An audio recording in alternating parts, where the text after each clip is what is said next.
अक्सर मरीज़ों को उस वक्त पता लगता है कि जब वो डॉक्टर के पास जाते हैं कि भाई मेरी निगाह बंद हो गई। पेशेंट को पर्सनल केयर देते हैं। दुनिया की जदीद तरीन मशीन है आयल मास्टर, हम उसके ज़रिए से लेंस डिटरमिन करते हैं। सर, आप अपनी जो जर्नी रही है, आपका अपना सारा प्रोफेशनल करियर रहा है, इसमें कैटरेक्ट सर्जरी में आप क्या डिफरेंस और मॉडर्न कर रहे हैं कंपैरेटिवली अदर्स? ये मैंने अभी पहले भी बताया, जो हम लोग कैटरेक्ट सर्जरी में मुख्तलिफ चीज़ें ऑफर कर रहे हैं। एक तो ये कि हम अपने मरीज़ को ना सबसे बड़े प्यार मोहब्बत से हम उसका इलाज करते हैं। ठीक है। दूसरी जो हम आपको मरीज़ को हम जो चीज़ ऑफर करते हैं कि हम उनको सारी लेंसेज की टाइप्स, वैराइटीज़ और पेशेंट की जो प्रोफेशनल नीड्स हैं उसके मुताबिक उसका डिसीजन करते हैं। बड़ा कस्टमाइज डिसीजन करते हैं। हम हर पेशेंट को हर तरह का लेंस ऑफर नहीं करते हैं। हम पेशेंट की नीड्स होते हैं, उसके साथ हम ऑफर करते हैं। फिर हमने लेंस का नंबर डिटरमिन करने के लिए किस किस्म का लेंस डालना है, वो दुनिया की जदीद तरीन मशीन है आयल मास्टर, हम उसके ज़रिए से लेंस डिटरमिन करते हैं। फिर जो हमारे पास जो अल्ट्रासाउंड मशीन्स हैं जिनके ज़रिए से हम लेज़र करते हैं, वो कैटरेक्ट की सर्जरी करते हैं, वो दुनिया की लेटेस्ट मशीन्स हैं वो इस वक्त। फिर जो हम एक और जो केयर करते हैं कि हम पेशेंट के साथ जो है, मेरी कोशिश होती है कस्टमर उसके साथ जुड़ा रहूँ पेशेंट के साथ, हम पेशेंट को पर्सनल केयर देते हैं। तो पेशेंट जो है ऐसा ना हो कि भाई वो सर्जरी करा के गया, जैसे इस थिएटर से निकला नहीं, भाई तू जा और तू खुद जाने आगे क्या, ऐसा नहीं होता हमारे यहाँ। पेशेंट आया है, उसका इलाज हुआ है, जब तक वो ठीक नहीं हो जाता, जब तक उसके सारे मसले ठीक नहीं हो जाते, तो हम उसके साथ जुड़े रहते हैं। आपको ये हमारे पास ये चीज़ें बड़ी ख़ास मिलेंगी आप। सर, कहा जाता है जो एक डॉक्टर होता है ना, बहुत अच्छा साइकोलॉजिस्ट और साइकेट्रिस्ट भी होता है, जो आपको मेंटली हील भी करता है और अपने इलाज से ज़्यादा से अपनी ज़बान से भी इलाज कर देते हैं। तो आप उस आई थिंक उस प्रिंसिपल को फॉलो कर रहे हैं और ये बहुत अच्छी बात है। सर, ये तो हो गई हमारी दो डिजीज़ जिसको आपने बड़ा अच्छे से डिफाइन कर दिया। बात करते हैं ग्लाइकोमा का। आई थिंक मैं इसकी सही प्रोनाउंसिएशन कह रही हूँ, ग्लाइकोमा ही कहते हैं ना सर? ग्लाइकोमा। ग्लाइकोमा, ठीक है सर। ग्लाइकोमा के बारे में अगर हम बात करें तो इसको साइलेंट थीफ ऑफ आई भी कहा जाता है। तो इसको ऐसा क्यों कहा जाता है?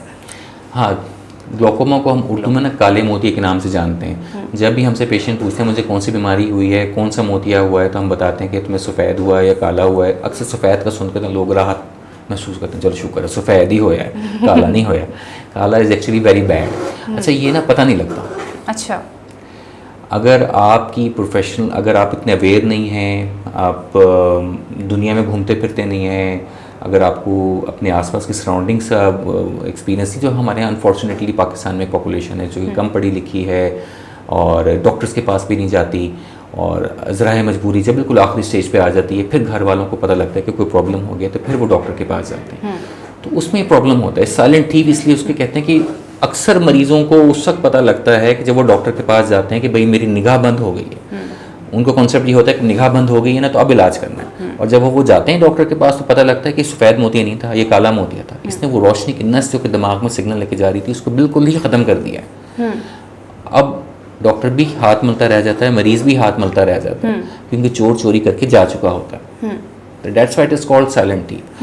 तो जो रिकमेंडेशंस हैं काले मोतिये की, एक तो ये कि हम वैसे भी, मैं भी लोगों को ये कहता हूँ और इंटरनेशनली भी कहा ही जाता है कि आप अपनी आँखों का एक रूटीन में एग्जामिनेशन ज़रूर करवा लिया करें। अगर आपके ख़ानदान में काले मोतिये का मसला है, आपको पता है कि आपके पेरेंट्स में या इमीडिएट कज़न्स में काले मोतिये का मसला रहा है, तो 40 साल की उम्र के बाद अपने ज़रूरी टेस्ट वगैरह करवा लिया करें डॉक्टर को दिखा के। इसमें एक विजुअल फील्ड एक टेस्ट होता है, एक बेसिक स्क्रीनिंग टेस्ट होता है, जो कि आप हर 2 साल बाद 3 साल बाद करवा सकते हैं, आपको जैसे आपको डॉक्टर आपको बताए। आप यानी कि regular visits towards a doctor 3, 4, 5 साल में एक दफ़ा करवा दिया करें। 40 साल के बाद तो लाजमी करवा दिया करें अगर आपकी फैमिली हिस्ट्री है ग्लाइकोमा की। सर, जो ये ग्लाइकोमा है इसका ट्रीटमेंट क्या है बेसिकली, और अगर जो इसके ट्रीटमेंट्स हैं, क्या इससे मुकम्मल तौर पर मरीज़ का इलाज मुमकिन हो जाता है? बिल्कुल हो जाता है। ग्लाइकोमा का जो सबसे पहला जो लफ्ज़ है वो ये है कि जो इसका ट्रीटमेंट की जो सबसे इंपॉर्टेंट चीज़ है कि हम इसको ना वक्त टाइमली डायग्नोज कर लें। इसमें ना आँख का प्रेशर बढ़ जाता है। तो सर, इसके क्या अर्ली साइंस होते हैं कि हमें पता चल जाए कि हमें जो है वो काला मोतिया होना स्टार्ट हो गया? कोई इसकी जो स्पेसिफिक जो अर्ली साइंस होते हैं वो नहीं पता चलते पेशेंट को? हाँ, अर्ली साइन मैं वही बता रहा हूँ कि ये साइलेंट थीफ है। अगर तो आपको पता है कि आपके ख़ानदान में काला मोतिया है, तो आप अपने स्क्रीनिंग टेस्ट ज़रूर करवा दिया करें, ख़ास तौर पे अगर आप 40 को पहुँच गए हैं। जैसे मैंने अब विजुअल फील्ड का जिक्र किया था, आँख के प्रेशर का भी मैं जिक्र कर चुका हूँ। तो ये 2 चीज़ें आप ज़रूर करवा दिया करें। और फिर जैसे आपके डॉक्टर कहें, आप सालाना या 2 सालाना अपने टेस्ट करवा दिया करें। एक तो इंपॉर्टेंट चीज़ ये होती है, बाज़ औक़ात कुछ लोगों को ये इतना साइलेंट होता है कि अक्सर नहीं पता लगता होता, लेकिन बाज़ औक़ात कुछ लोगों को पता लग जाता है। फॉर एग्जांपल, अगर आप ड्राइविंग करते हैं और अगर आपको लग रहा है कि मुझे मैं स्टीयरिंग पे बैठा हूँ मगर दाईं तरफ से गाड़ी या मोटरसाइकिल आ जाती है मुझे पता नहीं लगता, सामने आती तो फिर मुझे कुछ आइडिया होता है, वरना साइड से जाती तो पता नहीं लगता। तो आप और आपके कान खड़े हो जाने चाहिए कि मुझे एक आई एग्जामिनेशन की रिक्वायरमेंट है आपको।